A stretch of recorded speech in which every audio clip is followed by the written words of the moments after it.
Hello friends, आप सभी का हमारे यूट्यूब चैनल वर्किंग थॉट्स में स्वागत है। आज इस वीडियो में रीजनिंग के कुछ इंपॉर्टेंट क्वेश्चंस हैं जो एसएससी सीएचएसएल में पूछा जा रहा है। ठीक है, तो जैसा पहला जो है कंप्लीट द फॉलोइंग सीरीज, निम्नलिखित श्रृंखला को पूरा कीजिए। और एक सीरीज दिया गया है और उसमें 2 ब्लैंक दिया गया है। 2 ब्लैंक क्या होगा ये फाइंड आउट करना है। तो हम देख रहे हैं 12 और 9 के बीच में अगर डिफरेंस देखें तो कितना है 7 का। 19 और 33 के बीच में डिफरेंस है 7 का दोगुना कितना हो गया 14 का डिफरेंस है। उसके बाद 33 और 61 के बीच में 28 का डिफरेंस है जो कि किसका 14 का दोगुना हो गया। यानी कि दोगुना दोगुना करके हो रहा है। 7 का दोगुना 14, 14 का दोगुना 28। उसके बाद जो डिफरेंस होगा कितना का होगा 56 का होगा। और फिर 56 का दोगुना कितना होगा 112 का डिफरेंस होगा। ठीक है ना। अब देखिए जैसे यहाँ पर क्या हो गया कि 12 7 कितना हो गया 19 हो गया। फिर 19 और 14 कितना हो गया 33 हो गया। 33 और 28 61 हो गया। अब उसी तरह है कितना का होगा 61 प्लस 56 ऐड कर देंगे तो कितना हो जाएगा 117। अब 117 में हम फिर क्या करेंगे, नेक्स्ट जो डिफरेंस है 112 उसको ऐड करके कितना हो जाएगा 229 हो जाएगा। तो कौन सा आंसर सही होगा इसका, ऑप्शन नंबर जो बी में दिया गया 117 और 229। पहले वाले ब्लैंक में कितना भराएगा 117 और दूसरे बारे में 229। ठीक है, नेक्स्ट क्वेश्चन देखते हैं क्या है। नेक्स्ट क्वेश्चन जो है ब्लड रिलेशन का, इसमें कह रहा है x is greater than y का मतलब क्या है, बहन हो गया। ठीक है, x ग्रेटर देन y का मतलब क्या हो गया, x is the sister of y। ठीक है, x is less than y का मतलब क्या हो गया, भाई हो गया। x जो है y का भाई है। माइनस का मतलब क्या हो गया, x माइनस y का मतलब x जो है क्या है, y का पिता है। ठीक है, x जो है y का पिता है। तो हमको फाइंड आउट करना है। इसमें एक डॉलर भी दिया गया है। डॉलर का मतलब क्या है, x is the mother of y, माँ है। ठीक है, तो इसका मतलब क्या हो गया, ग्रेटर देन का अर्थ बहन हो गया, लेस देन का अर्थ भाई हो गया, माइनस का अर्थ क्या हो गया पिता हो गया, और डॉलर का अर्थ क्या हो गया माता हो गया।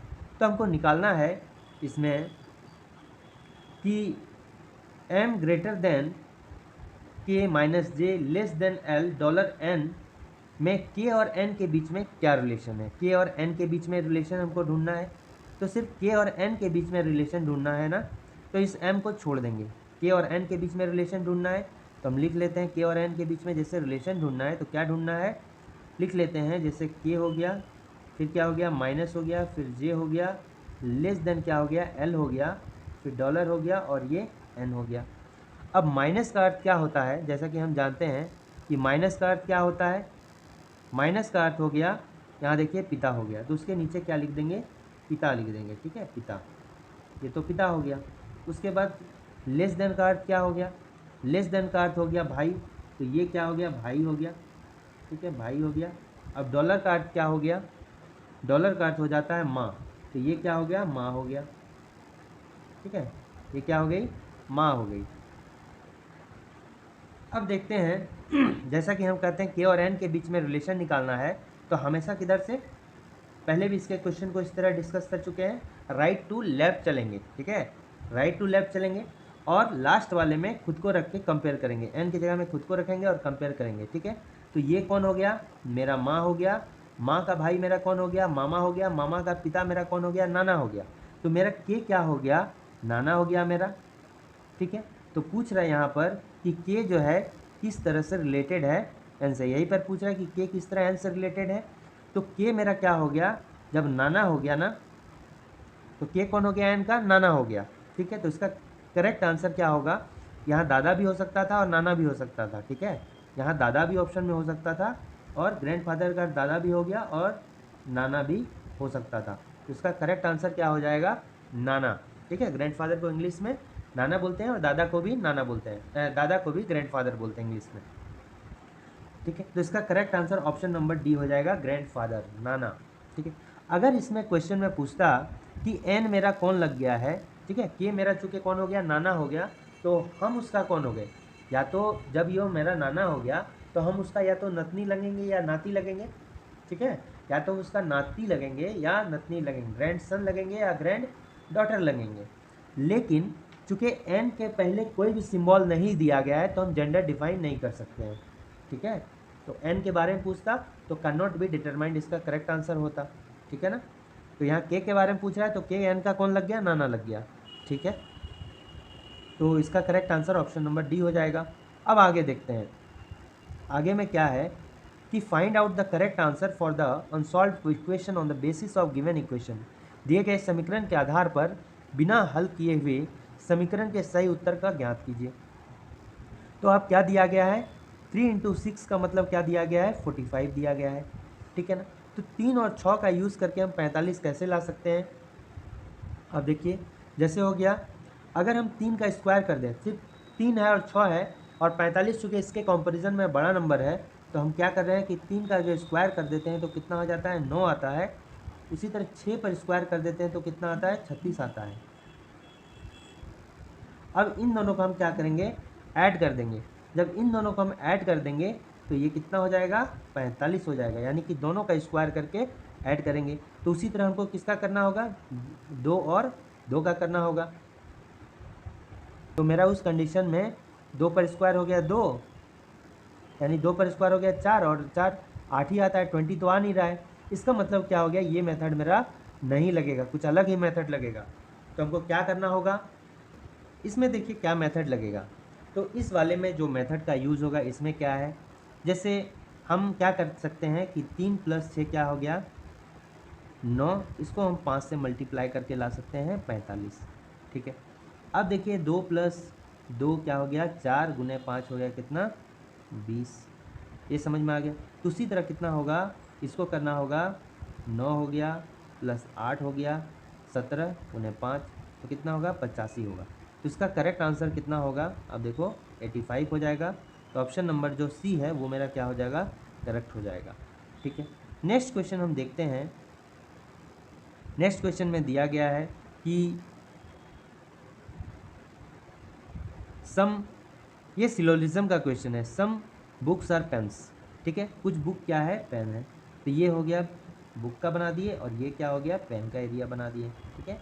तो सम का क्या होगा, थोड़ा थोड़ा एरिया दोनों आपस में मिल जाएगा, ठीक है, बुक और पेन का।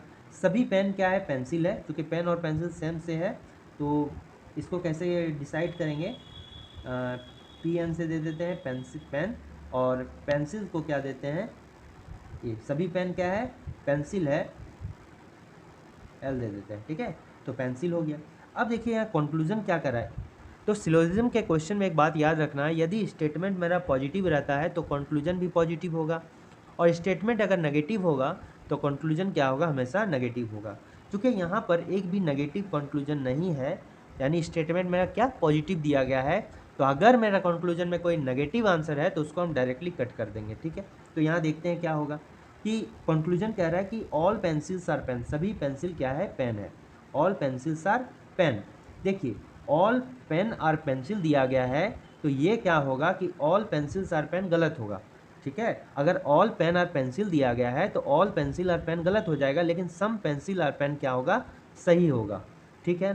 तो ये वाला क्या है, पहला कंक्लूजन तो गलत हो गया, क्योंकि यहाँ ऑल पेंसिल्स आर पेन दिया है। अगर इसके बदले में दिया रहता कि सम पेंसिल्स आर पेन तो ये करेक्ट हो जाता, ठीक।